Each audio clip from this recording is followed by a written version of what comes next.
నమస్కారం, మీరు చూస్తున్నారు HN9 టీవీ. గూడూరు ప్రజలతో మమేకమైన మేరిగ మురళిని ప్రజలు భారీ మెజారిటీతో గెలిపిస్తారని వైఎస్ఆర్ కాంగ్రెస్ పార్టీ తిరుపతి జిల్లా అధ్యక్షులు నేదురుమల్లి రామ్కుమార్ రెడ్డి తెలిపారు. తిరుపతి జిల్లా వాకాడులోని తన నివాసంలో ఆయన మీడియాతో మాట్లాడుతూ బీఫారం తీసుకుని ఫ్యాన్ గుర్తుపై గెలిచి పార్టీ ఫిరాయించిన వ్యక్తికి వచ్చే ఎన్నికల్లో ప్రజలు బుద్ధి చెబుతారని, ప్రజాబలం ఉన్న నాయకుడు వైఎస్ జగన్మోహన్ రెడ్డి అని, ఆ దేవుడు గత ఎన్నికల్లో స్పష్టమైన తీర్పు ఇచ్చారని, ఈసారి కూడా 175కి 175 స్థానాలు గెలుస్తామని ఆయన తెలియజేశారు. ఈ కార్యక్రమంలో వాకాడు గ్రామ ఉప సర్పంచ్ పాపారెడ్డి రాజశేఖర్ రెడ్డి, వైకాపా సీనియర్ నాయకులు ఏనుగు సుధాకర్ నాయుడు, దేవారెడ్డి నాగూర్ రెడ్డి, పల్లెమల్ల విజయసాయిరెడ్డి, గూడూరు వెంకటేశ్వర్ రెడ్డి, చెన్నారెడ్డి శ్రీహర్ రెడ్డి, వాకాటి రవి, వైఎస్ఆర్సీపీ నాయకులు, కార్యకర్తలు తదితరులు పాల్గొన్నారు. మొదటిది భీమిలీలో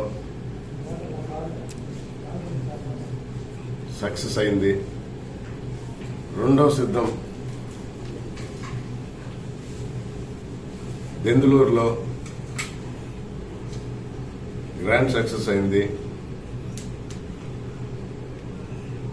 మూడవది ముచ్చటగా రాప్తాడులో జరిగారు. కనీ విని ఎరగని రీతిలో ప్రజలు మరొకసారి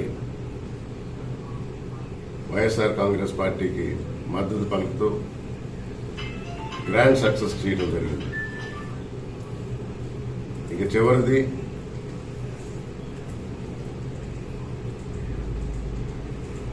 అద్దంకి నియోజకవర్గంలో మేదరమెట్ల దగ్గర రేపు 10వ తేదీ జరగబోతుంది.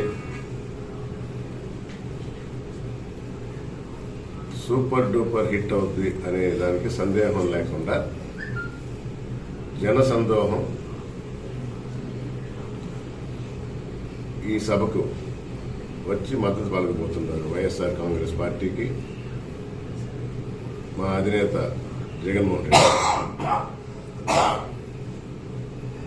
మరొకసారి ఆంధ్ర రాష్ట్రానికి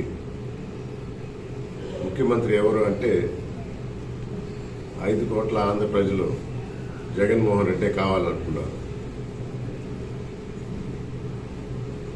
మాయ మాటలు చెప్పే అలవాటు లేని జగన్మోహన్ రెడ్డి ఇచ్చిన మాట ప్రకారం, చెప్పిన వాగ్దానాల ప్రకారం,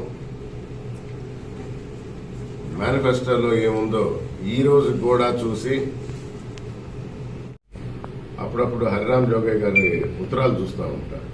దానిలో కొంచెం అర్థమవుతా ఉంటుంది.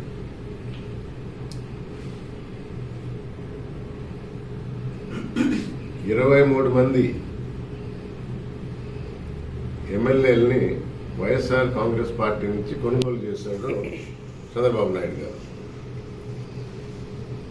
ఈ గూడూరు నియోజకవర్గంలో ఉన్న ఎమ్మెల్యే కూడా వైఎస్ఆర్ కాంగ్రెస్ పార్టీ తరఫున గెలిచి తెలుగుదేశంకి అమ్ముడుపోయాడు. ఆ రోజు పార్టీ ఫిరాయించాడు. ఈరోజు మళ్ళా నిలబడిపోతున్నాడు. గూడూరు నియోజకవర్గ ప్రజలందరికీ చాలా స్పష్టంగా గుర్తుంది.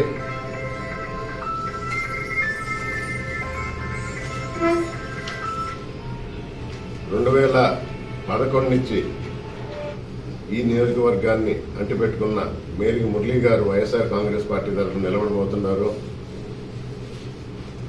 14లో కానీ 19లో కానీ చివరి వరకు వచ్చి సీటు దొరకపోయినా మేలు చేసుంటేనే ఓటేయండి అని ధైర్యంగా చెప్పగల మా నాయకుడు